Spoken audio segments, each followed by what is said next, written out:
Kollywood star hero శివకార్తికేయన్కు తమిళనాట మంచి గుర్తింపు ఉంది. వరుస సినిమాలతో ఈ హీరో అందరినీ అలరిస్తూ ఉంటాడు.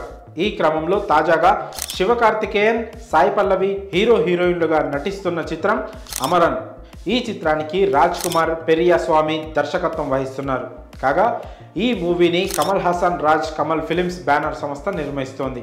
ఇప్పటికే ఈ సినిమాకు సంబంధించిన షూటింగ్ పనులు వేగవంతంగా జరుగుతున్నాయి.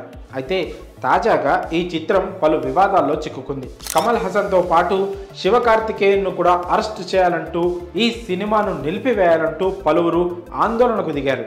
దీనికి సంబంధించిన పూర్తి వివరాలు ఇలా ఉన్నాయి. ఈ సినిమాను భారీ ఎత్తున విడుదల చేద్దాం అని ప్లాన్ చేస్తున్న మేకర్స్ ఈ వివాదాల కారణంగా ఒక్కసారిగా షాక్ తిన్నారు. అయితే అమరన్ సినిమా విషయానికి వస్తే వీరమరణం పొందిన సైనికుడు ముకుందన్ నిజ జీవితం ఆధారంగా ఈ సినిమాను తెరకెక్కిస్తున్నారు. తాజాగా ఈ సినిమాకు సంబంధించిన టీజర్ను కూడా విడుదల చేశారు. అయితే టీజర్ విడుదల చేసిన కొన్ని నిమిషాల్లోనే సోషల్ మీడియాలో ట్రెండింగ్లో ఎక్కువ వ్యూస్తో ట్రెండింగ్లో ఉంది. కానీ అదే ఇప్పుడు ఈ సినిమాకు అనుకోని ముప్పు తెచ్చిపెట్టింది. అమరన్ మూవీ టీజర్లో కొన్ని వివాదాస్పదమైన సన్నివేశాలు ఉన్నాయంటూ, దాని కారణంగా ఈ సినిమాని నిలిపివేయాలని తమిళనాడు పీపుల్స్ డెమోక్రటిక్ పార్టీ తరపున కొందరు నిరసన వ్యక్తం చేస్తున్నారు.